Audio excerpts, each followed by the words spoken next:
कहा बेटा, बचपन से पढ़ाया लिखाया, तेरे दुख दर्द में जगी, और आज वो लोग तुझे सही लग रहे हैं।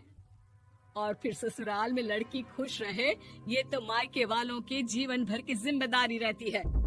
तो ये तुमको भी तो सोचना था ना। ताऊ जी ने पापा को पढ़ाया लिखाया, जब तुम नहीं आई थी तो पापा के लिए ताई जी ने पापा की माँ की तरह देखभाल की। अब बोलिए। अरे तू कुछ नहीं जानता बेटा, तेरे पापा को सब पता है, तभी वो उन लोगों से वास्ता नहीं रखते। मैं उन लोगों को जानता हूँ, लेकिन मैं तुम्हें नहीं जानता कि तुम्हारे मन के लायक काम नहीं हुआ तो तुम घर की शांति बर्बाद कर दोगी। सास जोर जोर से चिल्लाने लगती है। तभी वहाँ सास का भाई आ जाता है। अरे क्यों आप लोग मेरी बहन को परेशान करते रहते हैं? पहले ये जीजा कम थे, जब बहू भी आ गई। बहन, मैंने तो 30 साल पहले ही बोला था, अपना हिस्सा ले और छोड़ इन लोगों को, चल अपने साथ। बहू समझ जाती है कि मामा ससुर की नजर किस पर है।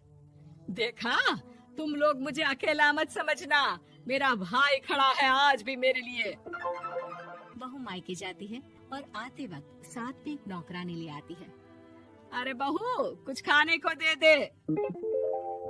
अरे आंटी, क्यों भाभी को परेशान करती रहती हो? उनके भाई ने मुझे जिम्मेदारी दी है, किसी भी चीज की परेशानी नहीं होनी चाहिए भाभी को, जो चाहिए मुझे बोलने का। ओए हाय, बहू के मायके वालों का इतना दखल। ये मेरा घर है, कोई कल का आए इसे पूरा कैप्चर कर ले, ये बर्दाश्त नहीं होगा मुझसे। क्या हो गया सासू माँ, क्यों सुबह सुबह चिल्ला रही हैं? चमेली, ओ चमेली, क्या कहा था मेरे भाई ने तुझे? अरे दीदी बहुत तेज है आपकी सासू माँ, मैंने तो बोला कुछ चाहिए तो मांग लो मुझसे। अरे निकल यहाँ से, घर को रेलवे स्टेशन बना रखा है, जो देखो वो घुमा जा रहा है यहाँ से वहाँ। ये कहीं नहीं जाएगी, ये जाएगी तो घर का काम कौन करेगा? मैं। हाँ, और क्या करती हैं बहुएं? घर का काम ही तो करती हैं, इसमें नया क्या है? तभी वहाँ ससुर जी आ जाते हैं। हाँ, तो यही बात तो तुम्हें भी समझनी चाहिए थी ना। आज बहू के मायके से नौकर आ गया तो तुम्हें बुरा लग रहा है? अरे तो उस वक्त गर्मा गर्म खाना तो सबने खाया ना, ऐसा तो नहीं है कि मेरे मायके का नौकर था तो सिर्फ मेरे लिए बनाता था। अरे निकालो इसे फिलहाल, बाद में बात करती हूँ। सास का गुस्सा जोर से नौकरानी पर फूटता है। तभी वहाँ बेटा सामान के साथ आकर खड़ा हो जाता है। चलो रिद्धि, तुम ठीक बोलती हो, मेरी माँ को तो हम लोगों की कोई फिक्र है ही नहीं, ये तो सारा दिन सिर्फ अपने बारे में सोचती है। और देखिए, मैं अब से कह रही हूँ कि अब से इस घर की तरफ आपको देखना भी नहीं है, नहीं आना आज के बाद इन लोगों से मिलने।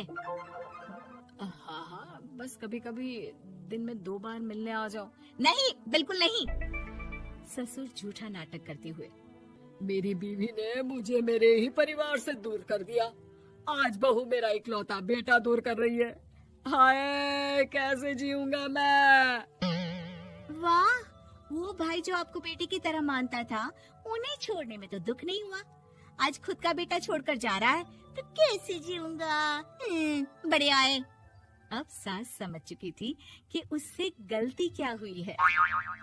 मुझे माफ कर दे बहू, अब मेरी समझ में आ गया कि अपनों से दूर कर बीवियां पति का भला नहीं बल्कि उन्हें जीवन में अकेला कर रही है। मुझे माफ कर दे, मैं अब सबसे माफी मांग लूंगी। ससुर जी दूर से बहू को थम्स अप दिखाते हैं।